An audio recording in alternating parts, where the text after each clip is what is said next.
Hello and welcome to live Meet the Creators series, Canopy Right. We are going to interview Sean Stamm of SoHumRoyal today, if all goes well. We do have some delay. Hi Empire Exotics. Hi EC Organics. We are waiting for our guest today, SoHumRoyal co-founder Sean Stamm. And also, let's see if Jeff can come. You guys have any questions that you're hoping to hear Sean talk about today? Just throw them into the comments. We'll make sure to get to them. Or if you have any questions for me and Jeff while we're waiting about how Canopy Right works. Just making sure my sound is good. Jeff, you can hear me okay? Yeah, can you hear me? Yes. Yeah, let's see. So it looks like Sean isn't with us yet. Lele's also going to be a bit delayed. She's been running around all over Humboldt today. Looks like there's people that have joined who haven't participated in one of these before, so if there's anyone with questions, we can start with those. If there's anyone with questions, or if you want to hop up on stage and ask, just chat.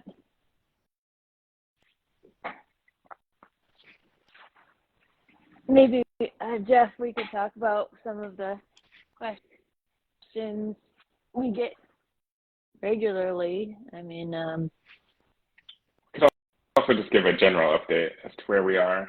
That might be the best use of time while we're waiting for people. For sure. Which I'm going to let you do because you know better than me. Today, we're just tying up some last minute bugs that we found in beta testing, and as soon as everything is looking polished and good to go, we will be lifting the closed beta password. So that's pretty big news, meaning you don't have to be a verified beta tester in order to go create an account on Canopy Right and start registering cultivars. The way that it works, if you haven't seen it yet or aren't a beta tester yourself, is you create your account and then you can register cultivars or just browse what's publicly available. So we've already got over 100 cultivars in the system, some of which you can browse, and you can share people's cultivars or save them. Saving is a private action, so only you can see the list of your saved cultivars. Sharing is something that people who follow you would be able to see. But if you register your cultivar, it requires you to have a desktop computer, a printer, and tamper-evident bags. And we're happy to mail people tamper-evident bags if you don't want to have to pay for it, but you can buy them on Amazon for $20. So you put fresh leaves into the bag, and you print a QR code on the registration form where you've put the cultivar name and description, and you seal the QR code into the bag and upload any photos and documentation that you have about your cultivar. So you have this digital record tied to a physical record. Hey, there's Sean.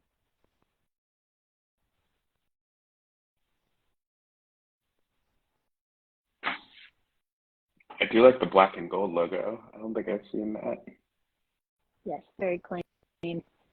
What's up, guys? Sean. Sorry, I was trying to figure out how to get on here for a second. I don't feel like so. No worries, it's tricky. It definitely takes a little bit of a learning curve to figure out how to get onto the Instagram live. Yeah. You're here now. Thanks for joining. Well, thanks for having me. Yes. Yeah, so we're super excited today to just kind of dive into your background background and how you got started with breeding and cultivars that you are planning on uploading to Canopy, right? So how did it all start for you? So I guess it started just watching these plants grow from like childhood and helping my parents out in the greenhouse and in the field in the guerrilla patches back in the like 90s and 2000s was kind of when I was coming up and learning the art from my family. And you know, back then it was like there was just all these random strains that were passing around and none of them really had names. It was like, oh, this is Bob's old one, this is Greg's purple one. This, you know, they were just like seeds from different places, some of them from Hawaii, some of them from, you know, the Middle East.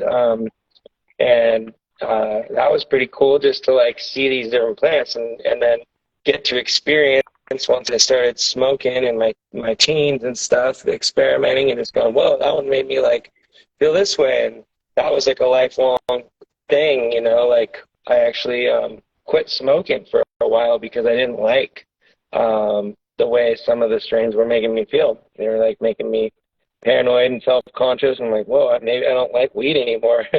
But I think it was just the genetics, and I just hadn't really experienced those strains before. So all that being said, yeah, I got into growing clones and searching out the best new genetics. Is my internet working all right? Yeah, okay, cool. I just saw a little. So far. Nice.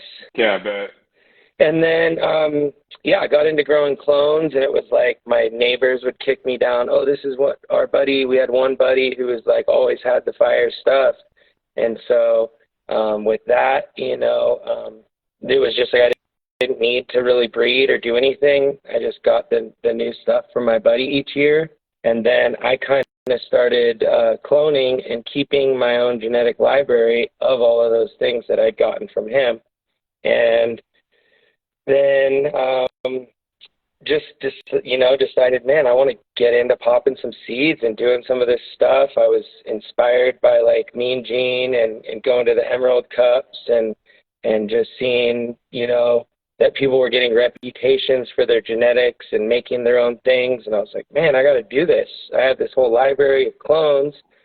So I started seeking out some cool seeds to mix with my clones. And yeah, that really took off like in the last 8 to 10 years, I'd say, that I've really been serious about that and trying to make some unique things. And got 13th in the Emerald Cup last year with one of my creations, the Lucy Lavender.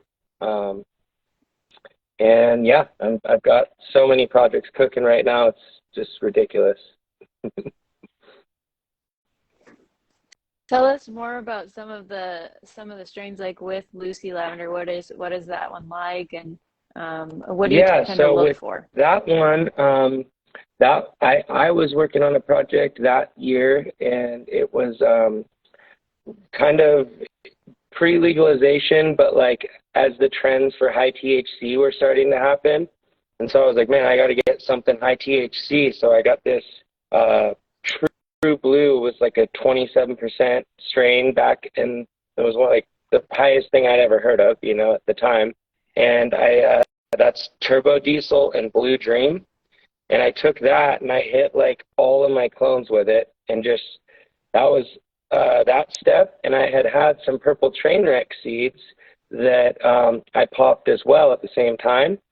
And I was going to throw out the males and not keep them. And one of my employees, my buddy and a good friend of mine, Patty Joy, he like took one of my males and instead of killing it, took it to his house in Arcata and took one of all of my clones and did this like surprise breeding project for me and gave me back all of these seeds from the Purple Trainwreck cross. So he kind of did the same thing I did with the True Blue, but he did it with that Purple Trainwreck. He just had like this intuition about the Purple Trainwreck. And so the next season we popped a bunch of those and just did this farm-wide pheno hunt, you know, and like did huge plants and just had all these crazy strains. And me and my whole crew were just looking at them and smelling them and really just looking for, I mean, I think the biggest thing we were looking for was just tasty, unique smells that we hadn't, and also good producers. So good structure, good mold resistance. And this one plant was this Lucy Lavender is what Patty named it. And yeah, we all just fell in love with it. We're like, wow, that's just got this different nose. And it was Forum Girl Scout cookies. So it was that Forum cut of Girl Scout with that purple train wreck. And it just combined to have this like really sweet, piney, and kind of like gassy, piney, fruity mix that just like makes your mouth water when you smell it. Nice. Have you done the terpene test on it? I don't have them all on the top of my head right now because I just have so many other genetics right now. But it's definitely got terpenoline in it and beta-caryophyllene. Those are two of the dominant ones. Okay. And yeah, I've really smoked a lot of it at this point, and the high is really fun and kind of energetic and relaxing, euphoric. Good high too. Sweet. What are some of your other ones that you got going? You're getting a lot of love. Nice. Okay, I see some of that. Nice. Yeah. So some of the other work I've been working on. I had this other strain called Shark Shock. A lot of it dates back to these first two crosses because it's taken years just to hunt through those. And now I'm kind of bringing some of those to more stable forms, F2s and F3s. I'm back crossing them, and I've picked some winners from those originals and now put those over some of the more hype new strains, just to try to get that, the market appeal. So like kind of bringing some of that old school into the new school and trying to create unique things. That purple shark though, that's one of my favorites, and like it's stood the test of 5 years of growing it, and each year buyers are always just like, oh, what is that one? That's cool, and they pick it out of, so that's another thing that I use is like the buyers and the consumers, like I love to share the stuff with them and get their reactions, because that, when everybody has a drawing, or the majority of people are drawn to a certain strain, it just gives me confidence to hold that and continue to work with that because there's something there. And that was like the Lucy Lavender and the Purple Shark were the two best ones from that. So I just took those, and I took like the Slurricane and the Runts and all of these new strains that I've gathered from growing from the last few years, and I hit those with the Purple Shark and with the Lucy Lavender cross. So now I have 15 new strains from just those two crosses, because what I like to do is I take like one male, I select my male, and I look for the structure. I rub the stalk and try to get one that already has a nose, even when it's in its vegetative state. And then I take these little kiddie pools. Oh, sorry about that, that's my radio. I take these kiddie pools and I put the male in the center, and then I surround that with like 5 or 6 other strains, and then do little controlled little projects like that. And just small scale, make maybe 100 to 250 seeds of each one, and then that's plenty for me to hunt through, and I keep finding more exciting winners to keep playing with. Huckleberry Hill Farms wants to know, are you finding that your unique genetics are giving you an advantage in the market? I think that door is opening, and I think you, Johnny, have been helping really push that, and Red Ted, there's a lot of us who really want to do our genetics, but it's this fine balancing act. Like I can't do all my own genetics because I just have a really hard time selling all these strange things that nobody has respect for or knows what they are yet.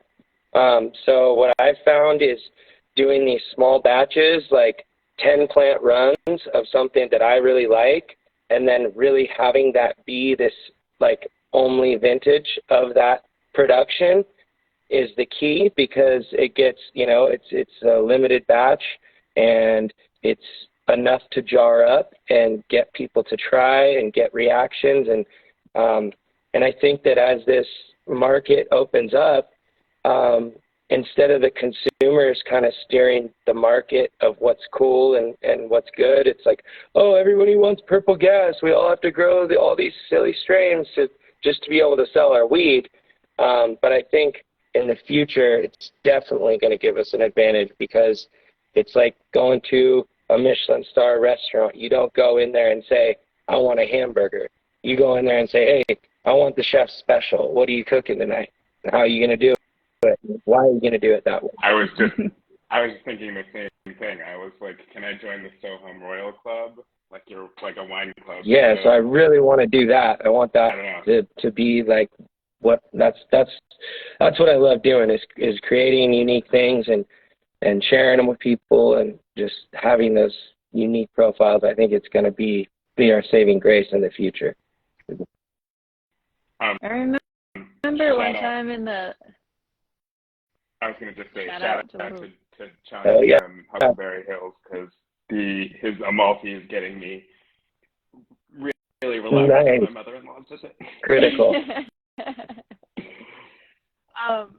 In the Legacy Project, Sean, I remember you bringing up once that you had a really amazing story of feedback about something, and I can't quite remember what your story was, but I remember it was something miraculous or amazing. Oh, it was probably due with the doctor's orders.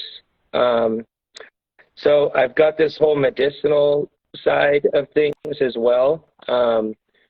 And that's another major inspiration behind my breeding, and something really close to home. I lost my dad to lung cancer and didn't know about cannabis's real benefits at the time when he was going through that.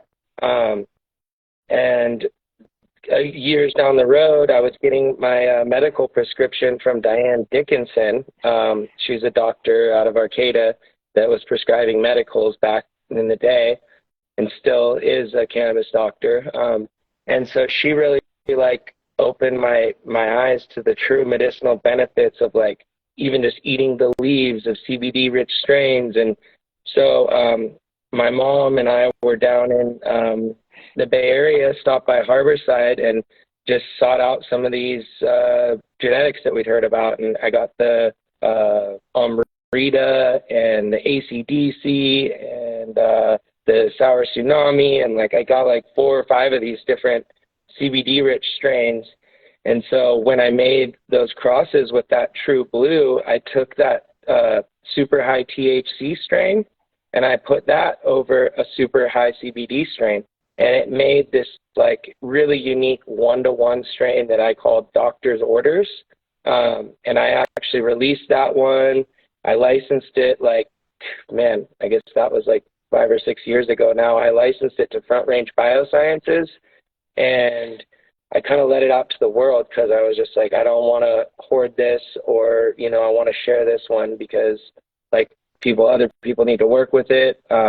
It's an amazing yielder for the oil, and it has just some really strong medicinal effects. It's about 20% active cannabinoids, and it's literally almost perfectly 1-to-1. So it's a 10% CBD, 10% THC with a really unique terpene profile. And so there's a lot of miraculous stories to go along with that one. And the ACDC on its own as well. That's just a 20-to-1, almost all CBD. It's growing hemp, but I do it on my farm and dedicate a small percentage of my money-making potential just to that medicine, which I give to people for free and reduced rates. I also sell it and have created a retail product out of it, but I never want money to be the reason that somebody can't get the medicine.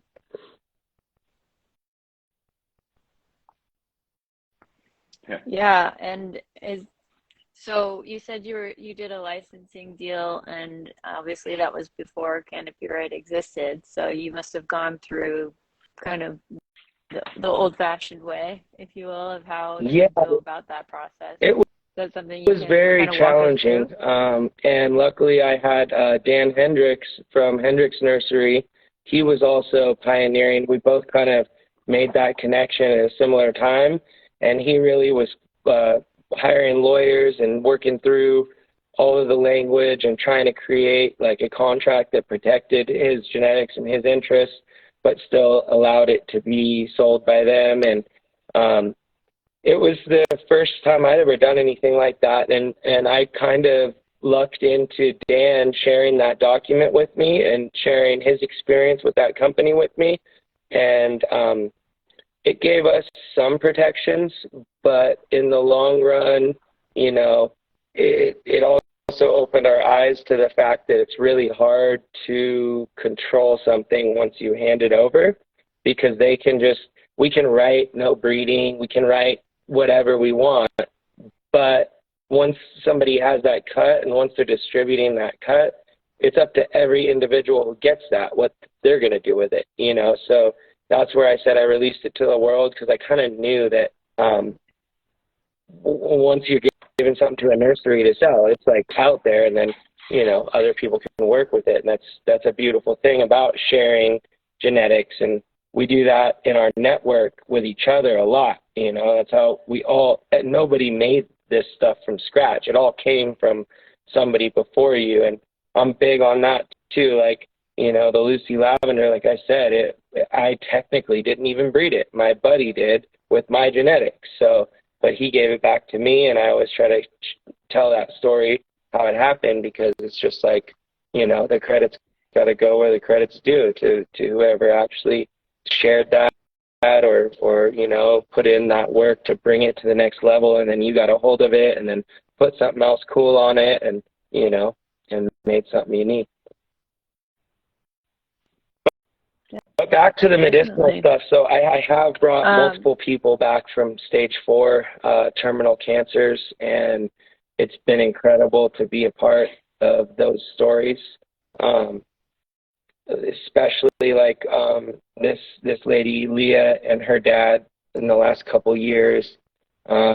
He was stage 4 colorectal with a tumor and bleeding and really bad. And I just got her the stuff and I told her what to do. And I've really been big on teaching people about the suppositories, not just for colorectal, but for any cancer that's not in the brain, because you're able to get to way higher doses without all the psychoactive effects. So it sounds a little weird, you know, putting something in your butt, but it's like just a little like cacao butter thing that holds the oil. And the way that it absorbs through those membranes is it doesn't pass through the blood-brain barrier, but it still soaks into your bloodstream and travels throughout your whole body, except for your brain. So that's why you don't get high from it. And I found that to be the number one reason why the medicine doesn't work, is that people can't handle the extreme doses you have to build your tolerance to get. To, like, you know, a lot of people wait until it's their last resort to try cannabis for some reason too. And I also that's completely the wrong way to go. You should try to do it as early as you find out. And contrary to what a lot of doctors have been taught to say, it interacts poorly with this medicine and that medicine, there's other doctors who've dedicated their lives to proving and disproving those myths, and showing that chemotherapy, almost all types, most types, work a lot better in conjunction with cannabis. It reduces the toxic effects and allows both to work better. It works better than cannabis alone, and it works better than chemo alone. Same with the radiation. I make a healing salve and have had some really amazing success with breast cancer. Notably, my mom is a 2-time breast cancer survivor. She's going down for imaging right now to make sure that it's staying away. but topically, I just made a new formulation. It's actually this Panacea healing salve that we make. It's like an extra strength concoction that has frankincense and myrrh and coconut oil and beeswax, and it's emu oil. It's got all these other healing ingredients, and then cannabis as well, and lemon verbena. It doesn't smell like weed. It smells like lemons, like really like florally pleasant smell. And I started mixing in extra ingredients when I got the news about my mom recently. And the extra ingredients are just, I put an extra teaspoon of the cannabis oil. I put micronized turkey tail in there, which has been really shown to help with breast cancer. And in the micronized form, it actually penetrates the skin and soaks into the bloodstream through the topical path. And the cannabis in the skin also helps protect against the radiation burn. So you put it on prior to getting radiation, and you get a lot less of the burning and the negative effects from that. So just, it's been really cool, and I'm currently, my daughter just got diagnosed with epilepsy, and it's a really terrifying thing to be going through. But I definitely turned to my own medicines as soon as we got back from a week stay at UCSF and got put on all these crazy meds, and like they weren't working and they were changing her personality. And so we just decided to like push wean off of those. And I made a bunch of different kinds of oil, and really scary to be, kind of experimenting on my daughter, who's only 16 months old, and I don't really want to give any cannabis to. But we got some really good results from the doctor's orders, ironically. It's a, 1-to-1 in really low dose, and the little tiny bit of THC with the CBD actually really calmed down her symptoms and brought her from having like 14 or 15 seizures a day down to like 4 within 24 hours. So that was like amazing. And she's still on that, along with a couple of other medicines that we've had to work in to get it to go to some. We had a whole week of like 0 seizures just recently, and it's awesome. I'm just so glad that the things in combination are working.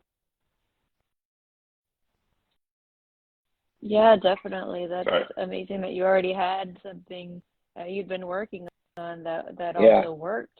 Are you going to be developing more to see what works? Definitely. I just signed up. There's 2 really good doctors. There's this doctor named Bonnie Goldstein, and she's really renowned for child epilepsy and cannabis medicine.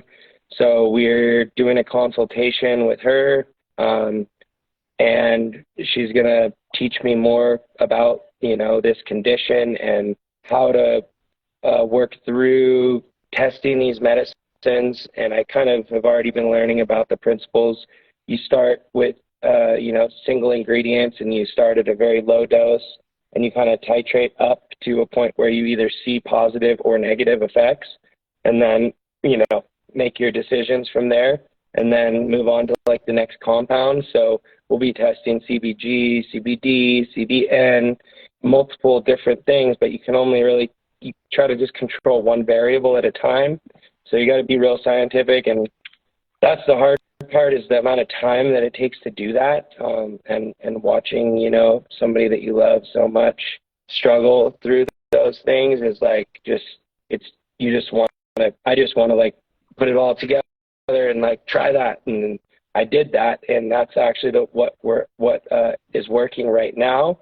It's a combination of AC/DC, doctor's orders, and M1OG, and I diluted it at a like really low rate with carrier oils that make it much more bioavailable, and put it into like a dropper form, so that it's just easier for her to put in her mouth. And that's something I totally want to continue to work on and make available to other families that are going through these same things, as the law permits, and as these scientific studies are able to go to those next levels of clinical trials and true efficacy tests. I'm sorry to hear about all of the hardships that you and your family have. Thank you. Yeah, we've had a lot of support, and we did a GoFundMe, and it was hard to do that because just don't really like asking for help. But the outpouring that came from that was amazing, and it's really allowing us to pursue all these alternative things. There's this other thing called biofeedback. It's really interesting. I'm learning a lot about the brain and how it works, and just it's all things that can apply. It's a holistic effect. It's not one thing or anything. It's all things, and assimilating those into a solution.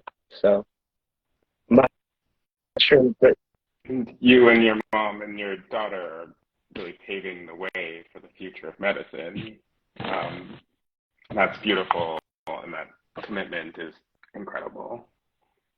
And how amazing for, if you think about sometimes when hard things happen, it's kind of like easy to say, like, everything happens, for a reason, but it feels like such chaotic when it's happening. But when a family member of mine had broken their neck and needed all these house renovations, it suddenly kind of made sense that my dad had all these skills for house renovations, and it's kind of like now we can put those skills in a way that's very deep and meaningful. And how amazing is it that you have all your skills with cannabis breeding to create medicine for her that might work really, really well. That's definitely like the positive side that I've tried to really embrace lately too, is just like, even if everything doesn't really happen for a reason, if you can find a way to use it to fuel you to find solutions, to learn, to explore and create solutions, then you found good in a horrible situation. And I guess I'm definitely, as we were going through it, my wife did the post, and then my cousin wrote back something that was just like, "Oh, don't worry, Sean's gonna find a cure." And I was just like, "Fuck!" Like, I got him. It's like a lot of weight, but it was also like, game on.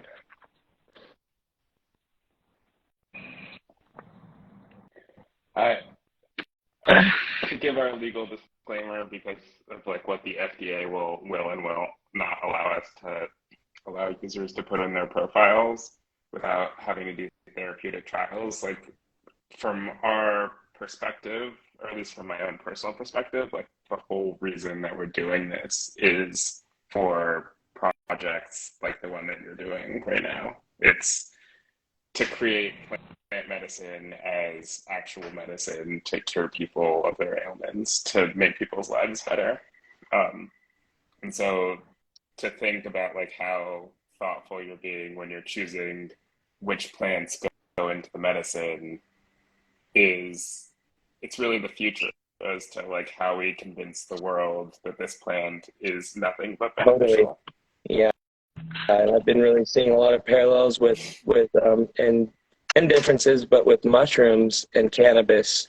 And, I think that's another part of what's really helping her right now is this lion's mane extract and reishi mushroom extract. And so those two things came from a friend that I met through genetic research and through the medicinal quest.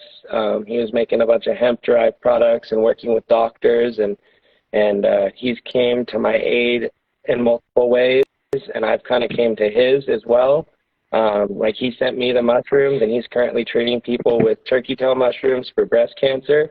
And he asked me for the salve that I just made, and I was like, hell yeah, bro. I just sent him 4 jars of it. And now he's like, hey man, I need to get a gallon of that stuff, and I can do it, or you can just send me finished ones. But I've got 2 people going through trials right now, and more people are asking for it. And so it's just really cool to be, working with other people in the same quest. And I feel like you're part of that team as well by creating this avenue for us to showcase these things and to make them available without giving up all the IP and that work and life's labor that's gone into it too.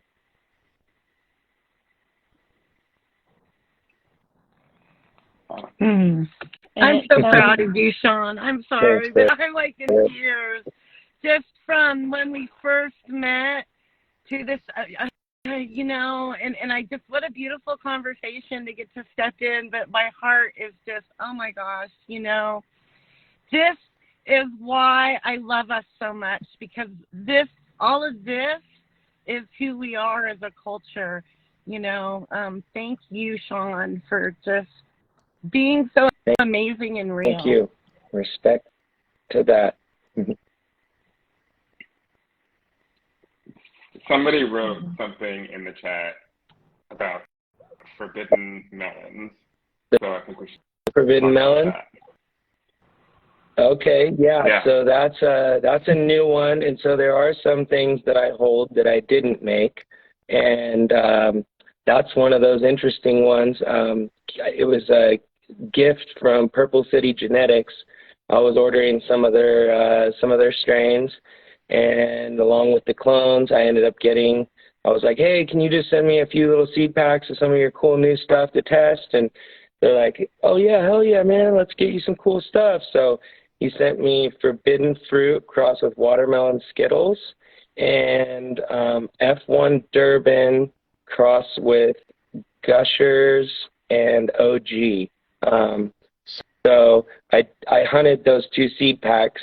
And the way I do it when I get seed packs is like if I only have 10 seeds, I'll pop like 6 of them and save 4. And that way, if I find one in those 6, I could save that, and then I could look for a male potentially out of those 4 to make more seed and make more of that same cross. But I did that, so I still have 4 of them. And out of those 6, I found 2 that were worth checking out and doing some more of. And I kept this one. It just had the most amazing, sweet, like citrus berry melon smell going on, and the look of it was really beautiful too. It was just like this kind of lavendery, bright green, with like green and purple mixed together. Not like the typical ones that you see right now. It's like a little bit lighter color than a lot of that.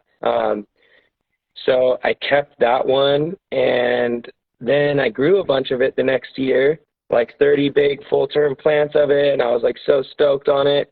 And then the market was just like, that's not that good. It's forbidden fruit. Nobody wants forbidden fruit. And I'm like, get the fuck out of here, dude.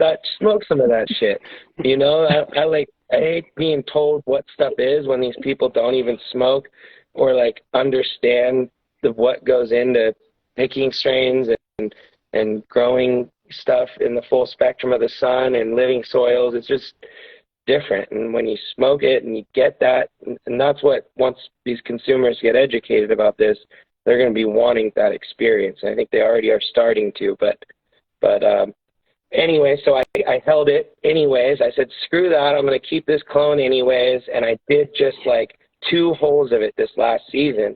And I put like 6 plants in each hole and just did these like really nice little, beautiful little plants. And I got into doing some testing with some of the fresh frozen bubble hash and the rosin making. And I got some really good partners on that endeavor. And that was Cold Gold Extracts.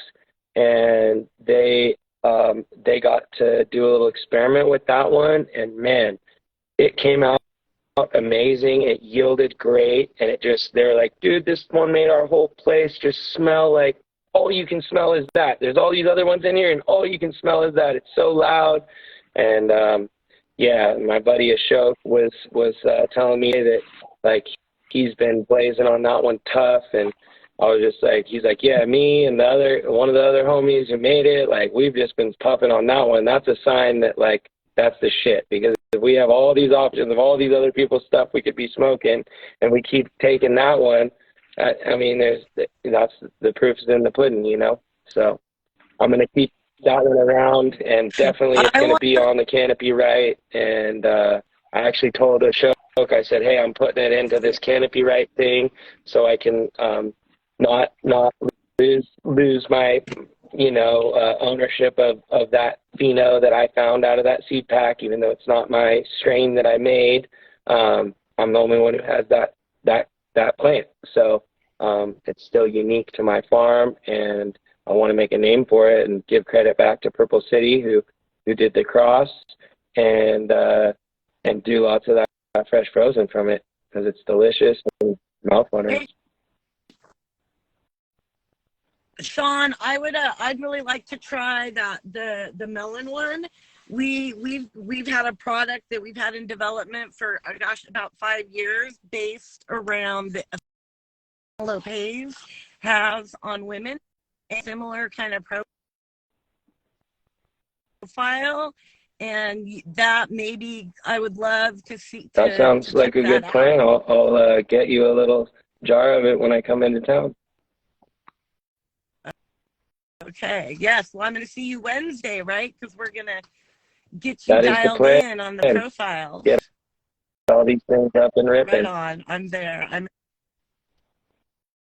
Anyway, excited. The SoHum Wine Club type situation that I'm going to get myself I got you, Jeff. And that's honestly like the vision that I had in the beginning too, was like, it was really exciting to see people doing stuff, developing the Cannabox. And I was like, man, I want to do my own Cannabox and just be sending, like, that's the direct to consumer model that us small farms really need to survive, is like, if we could just use our Instagrams and, you know, gain our followers and go do live events like we used to, and just share our stuff and like let people taste it and just be like, oh yeah, and if you want to try, you know, 4 strains a month, or you want to get a salve and some RSO and, you know, 2 strains, you can mix and match items, and just, you know, you want a combo pack, I'm going to do a little collaboration with, you know, Huckleberry Hill or some of these other farms in the network. Me and Savage are going to do a combo one, and, you know, that'd be really cool for us to be able to do, and will be when we can. I think as we dial more in on the science and incorporate the soil and all the microclimate like research like that Holly Hall is doing, and put all those pieces together, that there's going to be a huge opportunity for regional boxes, you know, because we're going to see how all these little different climates produce new things, and then like a big emerald triangle box with all these little tasties in it. I think that would just be amazing. That's where the local collective could be a great tool for that, for kind of, you know, as these little collectives pop up again, now that we can, you know, they took off the ban of us joining forces. If you all know about that, but I'd be happy to contribute what I learned trying to run a direct-to-consumer business, and the kind of where the pain points and challenges are with that. It all has to do with just regulations, of course, and how to get the right delivery services so you can offer to the zip codes that you want to offer to. But conversation for another time. Yeah, the biggest problem for everyone though is the taxes and the regulations, because between the farmer, Sean, and the consumer, there's so many middlemen, right? Which is part of Jeff's mastery about canopy, right? Is to try to put more of that negotiation in your hands. Yeah. Look, Empire Exotic Smoke wants that box too. See, I think everybody wants that box. Everyone is going to want that box. I want to get it out to you as well. Love to share it. We just got to make it possible, because right now it's so weird. Like, I want to put all these amazing flowers in retail, and I want to, you know, but it's like the way the market's crunched us down, even at this scale, it's like I have to just bulk wholesale stuff because so it's a lot of it's just getting white labeled into other people's brands, and I don't even know where it's going, most of it. I'm only doing my best into my jars, and trying to find more affordable ways to bring stuff to market, because just the cost of putting out the marketing budget, and I really jumped in on that right at the beginning and thought I could just do it all, and built a micro business, and had that vision of like, I'm going to gear up for when I can do direct, to consumer, and work with all these other hubs and kind of do that. But as it unraveled, and I started to realize that, the model that was in place doesn't really work, and there isn't enough retail even for half of what's being produced or a quarter of what's being produced in the state right now. It's like the lid's got to come off of this thing. We got to go to all the other states. We got to be able to, even then there will be, places for it to go, and connoisseur dispensaries will, start to show, okay, these are the dispensaries we actually need to mess with. We don't need to be in every dispensary. We just need to be in the ones that go after stuff like what we do and cater to those, customers. Nita says what we need is legal marijuana. And she's right? And thinking and not education. Sean, what are you planting? Did you guys already talk about this? I'm curious. I want to personally know what things you've got lined up for I'm year. planning to revisit a bunch of the stuff that I've found in the pheno hunts from the last 5 years, and as these include blueberry guava gelato, orange cookies high octane, the Lucy lavender, let's see, and then I just got some new stuff from Cookies. I'm part of that Humboldt Grown initiative where they're showcasing sun grown, and it seems to really be gaining traction for them as a good product, and it's shining the light on sun grown and how good it can be. So I'm happy to be working with them. They just gave me this one called Yellow Roses, ironically, which I'm like, the bar out here in Honeydew used to be called the Yellow Rose. So I'm like, how fitting that I got the Yellow Roses. And then one called Triple Scoop. So these are ones I don't even know what they are, but some new experimental stuff. Blue Nerds. One of my friends, Sancho, made this strain with his friend, and that shit's amazing. I really love the high on it. It's like just one of those like happy, fun, positive, good vibes. And the smell is just really tasty and fruity candy-like too. So I'm gonna do some of that Blue Nerds for sure. I got this Medellin crossed with jet fuel gelato. So that one's pretty cool. I like it. That Forbidden Fruit watermelon Skittles, I think I'm going to do a depth run of it in the first run and dedicate all of that to making rosin. So because it came out so good. You should cross compare the terpenes in the difference between those two, because I think that would be really interesting information. Some farmers say that there is a difference, and some research's been done to say there is a difference. It would just help our brothers and sisters in that conversation to have that kind of data, and it'd be great to have in Canopy Right as well. See how it affects the rosin as well. Like how does that finished product differ? Let's see what ends up in that from the full term living soil holes. I mean, my depths are raised bed living soils as well.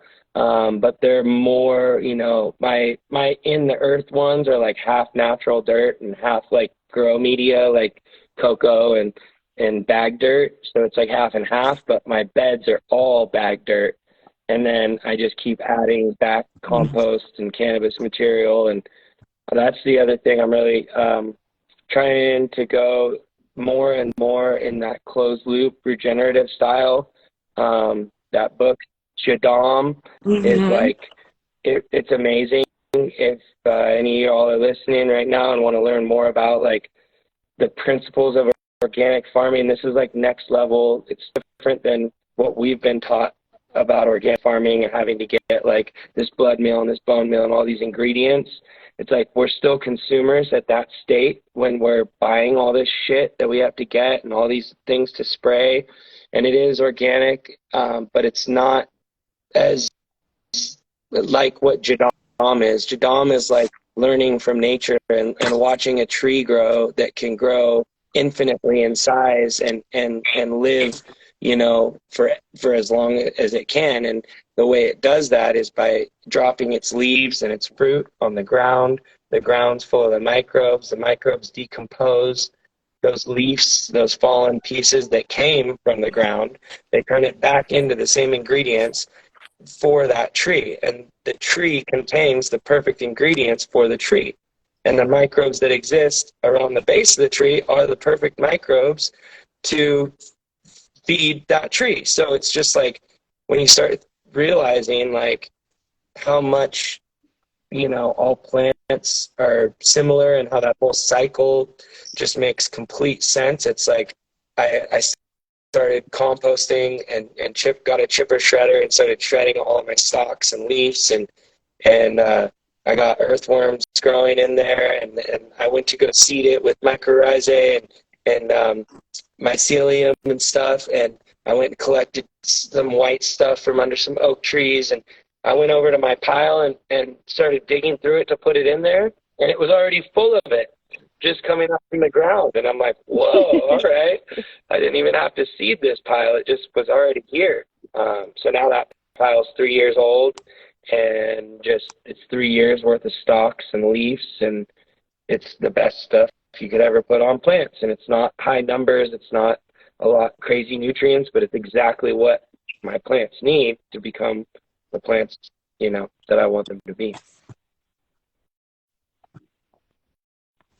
I love it. It teaches you circular living or natural living, you know, that you can, so much of what the world needs right now is what those theories or those practices teach, because you can take that practice of, okay, here I am growing my food and my medicine. What resources do I have around me to make that food its best, and utilizing them instead of bringing the outside in, right? And you can do that with just about everything when you start really, you know, and then all of a sudden now you're, instead of taking, you're giving in the world. You're not a taker anymore. You're giving back into the world and all your way you're living. And it's not that hard when you see it.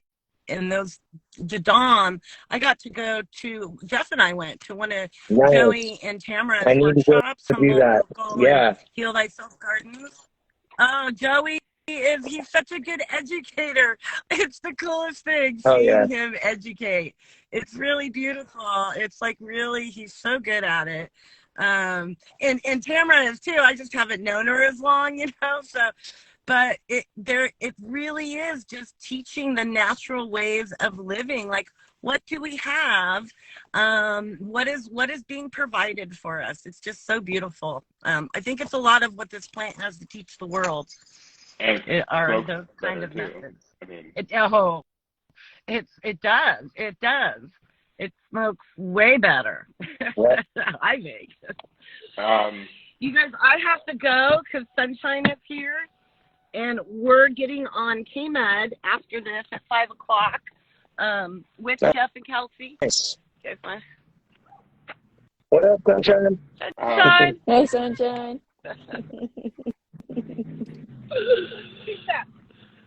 All right, That's a lot. Lele. That's Have a good one. Yeah.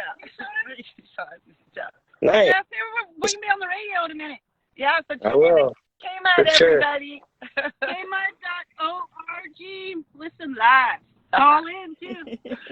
All right. Sean, I appreciate you. I can't wait to hang out on Wednesday and talk more shop and get your cultivars. Looking forward to it, too. we're sending all of our Bless you. Thank you, guys. Thank you, guys. It was good talking, and